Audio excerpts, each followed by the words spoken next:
ঘেমে স্নান। মাছ টাছ নিয়ে এসছে, মাছ ফাছ কাটলাম, মানে আমি কাটিনি, সরি ভুলবার বলে দিচ্ছি, আমি কাটিনি, কোথায় রাখলাম আমি মাছটা?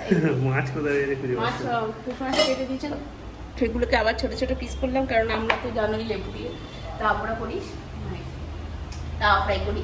আর এদিকে চিংড়ি মাছ এনেছে, আর আগের দিনেরও কিছু চিংড়ি মাছ ছিল, আর রান্না করিনি, তো একবারে ওর মনে হচ্ছে মালাইকারি করবো, অনেকদিন করা হয় না।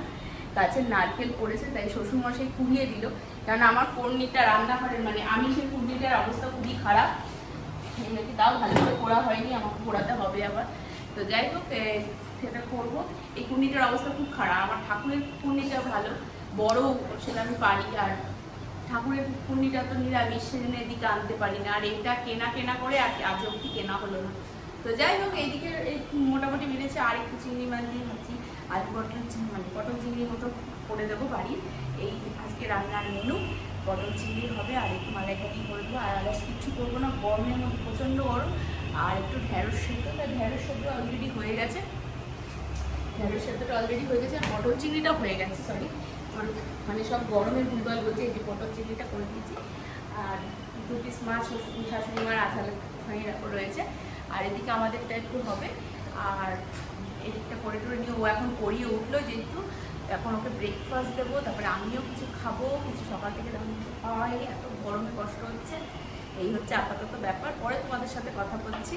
আর গরমে তোমরা সবাই কেমন আছো অবশ্যই আমাদের কমেন্ট বক্সে জানাও। বৃষ্টি তো মোটে হচ্ছে না, রোজ দিন রাত্রিবেলা এক ছিটতে মানে চিলতে ফোটা দেখা দিচ্ছে, কিন্তু আর হচ্ছে না, এতে আরও বেশি ব্যবসা গরম বাড়ছে।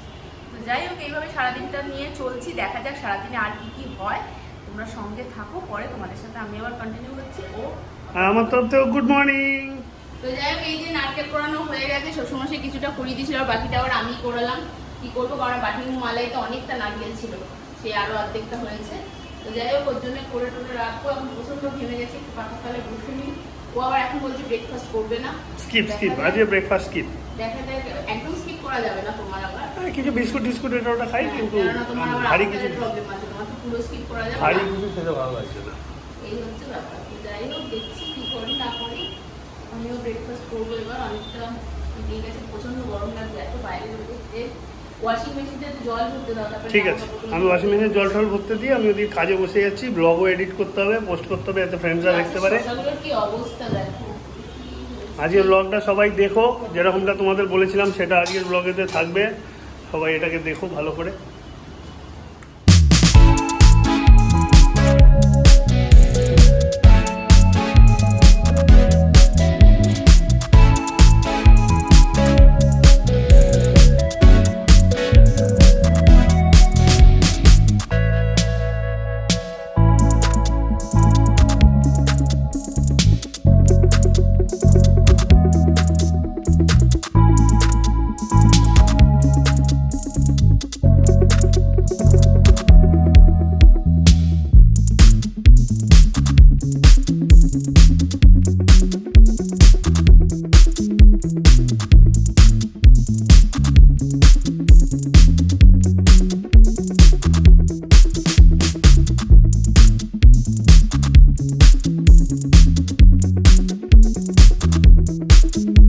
ব্লগ এডিট করে পোস্টের পর্যায়ে রয়েছে এখন, আমি কাজের ফাঁকে উঠলাম, ও আমাকে ডাকলো, এখন দিচ্ছে দইয়ের ঘোল। রান্নাঘরটা পরিষ্কার হলো, গ্যাস ফ্যাস মুছলাম, এবার এখানটা জলটা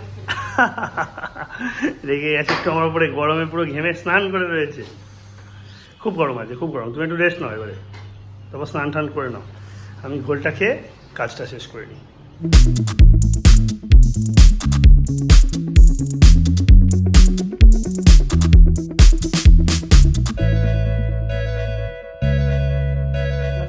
স্নান টান করে উঠলাম, ওদিকে রান্না বান্না তো কি করেছে তোমাদের সঙ্গে শেয়ার করেছেই অলরেডি, তোমরা জানো। তাই লাঞ্চটা করতে যাবো, মাছের ওই তাওয়া ফ্রাইটা করতে গেছে, আর চিংড়ি মাছের মালাইকারি তো করেছে, তোমাদেরকে বলেছি নিশ্চয়ই। তো চিংড়ি মাছের মালাইকারি আর এদিকে মাছের তাওয়া ফ্রাইটা করতে গেছে, তাও খানিকক্ষণ হলো, সুতরাং এতক্ষণে প্রায় হয়েই এসছে। তাড়াতাড়ি যাই, দেখি খাওয়া দাওয়ার বেড়ে ফেলেছে কিনা, তাহলে খেয়ে নিই, নাহলে আবার চেল্লামেল্লি করবে, তার আগেই ব্যাপারটা সেরে ফেলি। তো যাই হোক চলো, তারপর আবার সারাদিন কাজ বাজ থাকবে, বিকেলে আবার জিম আছে, ওরও মনে হয় জিমই আছে, তো যোগা নেই, যোগা তো কালকে হয়ে গেল। তো তো সেগুলো সব পরে শেয়ার করছি। আপাতত যাই খাওয়া দাওয়াটা সেরে। স্নান করেই তো রান্নাঘরে চলে গেছিলাম লাঞ্চ রেডি করতে। তো যাই হোক, লাঞ্চ টাঞ্চ আমাদের করা হয়ে গেছে। আর চুলের একটু আজকে শ্যাম্পু দিয়েছিলাম, তো চুলটা আঁচড়ালাম এখন ভালো করে। এবং তখন তো সেই মুহূর্তেই আমাকে রান্নাঘরে যেতে হচ্ছে, কারণ ঘড়ির টাইম এগিয়ে গেছে খাওয়া।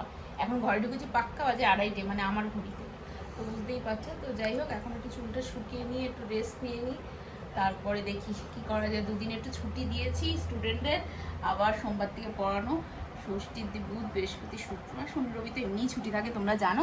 তো যাই হোক, এখন একটু রেস্ট নিয়ে নিই, ওরাও একটু ছুটি কাটা। এদিকে একজন এখন কাজে খুবই ব্যস্ত, সেই থেকে কাজে বসে গেছে। চেয়ারটা, কোমর ব্যথা হচ্ছে এদিকে, চেয়ারটা সে ওই ঘরে মারা এসেছিল বলে ওখানটা পাখা দিয়েছিলাম এক্সট্রা, ওই জন্য ওখানে রাখা। মারা চলে গেছে, চেয়ারটা তাও সকাল থেকে আনার টাইম হয়নি। মানে ভীষণ ঢিল, আমি অনেকবার বলেছি। এরপর বলুক রাত্রিবেলা কোমরে ব্যথা করছে, দেবো বাটাম।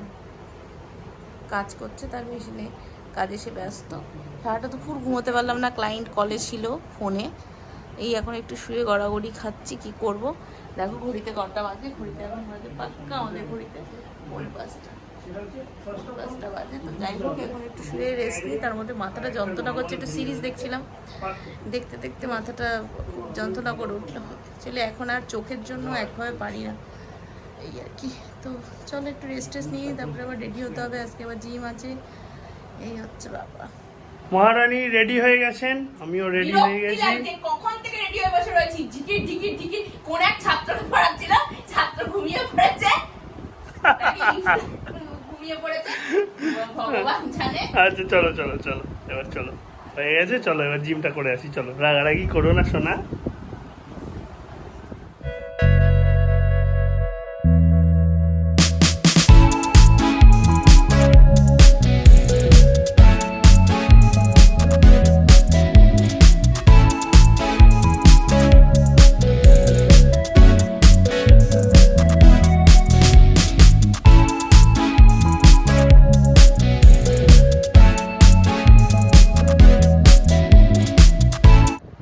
জিম থেকে জাস্ট নাও ফিরেছি। ও এখন খাবার দাবার আনতে গেছে, খাবারটা আনুক তারপর খাবো। কিন্তু জিমেতে একটা ঘটনা ঘটেছে, আমি খুব ভালোভাবে আজকে এক্সারসাইজ করতে পারিনি। কেননা আসলে হয়েছে কি, কাজে তো ব্যস্ত ছিলাম, তোমাদেরকে বলেইছিলাম। এবার কাজ করতে করতে করতে কী হয়েছে কি, অন্যান্য দিন সন্ধ্যেবেলার দিকে একটু কিছু হলেও হালকা পাতলা খেয়ে নিই, মানে সেটা যা হোক একটু কিছু খেয়ে তারপরেই নর্মালি জিমেতে যাই আমি। এবার আমার আজকে আর কিছু খেতে খেতেও খেয়াল নেই, কাজ করতে করতে ভুলে গেছি, আর কাজ থেকে উঠেই সোজা জিমে চলে গেছি। তার ফলে হয়েছে কি, জিমেতে এমনিতেই আজকে ব্যাক ছিল, ব্যাকের এক্সারসাইজ করতে করতে যখন ওই ডেডলিফট ফিল্ডলিফট টাইপের জিনিসগুলো করছিলাম, আর সিটেড রো করছিলাম না, 2-3 বার আমার ব্ল্যাক আউট হয়ে গেছে। মানে একদম সে চোখের সামনে পুরো অন্ধকার, একদম কালো অন্ধকার দেখছিলাম। তো এরকম 2-3 বার হওয়ার পর তারপর আমি বুঝলাম যে না, অ্যাকচুয়ালি খেয়ে আসেনি বলে, খিদেটা পেয়েছে বলে ওই ডেডলিফট ফেডলিফটগুলো করতে পারছি না, অসুবিধা হচ্ছে। তো যাই হোক, তখন ডিসাইড করলাম যে আজকে আর ওই ব্যাকটুকু করেই ছেড়ে দেবো। আর আমি বাইসেপসের এক্সারসাইজ আজকে করতে পারিনি, বাকি তো ও করছিল। পুরো ব্যাগ ট্যাগ সব কিছু মিক্সচার করেই আজকে রিটার্ন করা ছিল। আমি ওইটুকু করেই ছেড়ে দিলাম, আর রিস্ক নিলাম না, কেননা একটু কেমন কেমন লাগছিল। তো তাই ও তারপরে আমার উপর রেগে গেছে এই কথাটা শুনে, ওখানে জিমেতেই বলছে হ্যাঁ তুমি এরকম, আমিও খেয়াল করিনি, কাজে কাজে এটা ওটার মধ্যে আমার খেয়াল ছিল না, তুমিও একবারও বলোনি, না খেয়ে এসছো, এরকম মাথা ঘুরে যাচ্ছে, অন্ধকার হয়ে যাচ্ছে, যদি পড়ে টরে গিয়ে কিছু হয়ে যায়। সে বলে রেগে মেগে একটু রাগারাগি করলো আমার উপরে। আমি বললাম থাক ছাড়ো। তারপরে ওদিকে দিদিও ছিল, দিদি আমাকে দেখে যখন দেখলাম আমি এক্সারসাইজ বন্ধ করে দিলাম, দিদি বললো কী ব্যাপার। আমি বললাম এরকম ব্ল্যাক আউট হয়ে যাচ্ছে। দিদি বললো তোমাকে প্রেশার লো। এখন প্রেশার আমার হাইট না, আমার একটু লোই থাকে, কিন্তু অ্যাকচুয়ালি খাইনি বলে এরকম হচ্ছে। দিদি বলছে তাহলে একটা বার ঠার কিছু খেয়ে নিতে পারতে। তো তখন অলরেডি অনেকটা লেট হয়ে গেছিলো বলে আমি বললাম আর বার ঠার এখন কিছু খাবো না, একেবারে বাড়ি গিয়েই ফাইনাল খাওয়া দাওয়া করবো। তাই আর করিনি। এখন আপাতত খাবারটা আনুক, এনে খেয়ে দিয়ে নিয়ে তারপরে শোবো। আর কালকে পরশু তো ছুটি জানোই তোমরা, তো সেই হিসেবে একটু রিল্যাক্সেশন পাবো। দেখা যাক তারপর কি হয় না হয়। আর রইল স্টক মার্কেটের যে এপিসোডটা আসার কথা, সেটা অ্যাকচুয়ালি আজকে শ্যুট হওয়ার কথা ছিল, কিন্তু দুর্ভাগ্যক্রমে যার সঙ্গে আমি শ্যুট করছি, আমার যে বন্ধু, তার মায়ের একটুখানি শারীরিক অসুস্থতা আছে বলে সে বলল যে না আজকে আমি পারবো না শ্যুট করতে, সামনের সপ্তাহে করবো। তো অবশ্যই সামনের সপ্তাহে কোনো একটা দিন শ্যুট করে তোমাদের জন্য স্টক মার্কেটের নেক্সট এপিসোডটা নিয়ে আসবো। সে নিয়ে চিন্তা করো না, যখন বলেছি আনবো তখন নিশ্চয়ই আনবো। একটু ডিলে হয়ে যাচ্ছে, নানা রকম কাজ, জামাই ষষ্ঠী ষষ্ঠী এইসব গেল, এইসবের চক্করে। তো ঠিক নিয়ে এসে আবার পরে ট্র্যাকে এনে দেবো, যাতে তোমরা সব দেখতে পারো। আপাতত খাবার নিয়ে আসছে, আমি খাওয়া দাওয়াটা শেষ। খাওয়া দাওয়া কমপ্লিট হলো, খুব টায়ার্ড লাগছে আজকে। তারপর দুবার রকম ব্ল্যাকআউটটা হয়েছে, তো যেন একটু আনস্টেবল হয়ে গেছে বডিটা। যাই হোক, তো এবার একটুখানি মোবাইল টোবাইল ঘাঁটতে ঘাঁটতে এসিটাও হালকা করে চালালাম, দিয়ে ঘুমানোর দিকে যাব। আজকে আর ভালো লাগছে না, কাল দেখা যাক, কালকে ছুটির দিন। কালকে সকালে আমার কাছে যে মেয়েটা পড়তে আসে সে আবার আসবে না, আজ জানালো তার কোথায় কাজ আছে, তো তার জন্য সে রবিবারই আসবে। তো কালকে সকালটা একটু হালকাই হয়ে গেলাম সেই দিক দিয়ে। তো এখন ঘুমাতে যাই, কাল তোমাদের সাথে দেখা হবে নতুন ব্লগে নতুনভাবে। আজকের মতন tata, bye bye, good night. সবাই ভালো থেকো, সুস্থ থেকো, ফ্যামিলি নিয়ে আনন্দে থেকো, বাই বাই।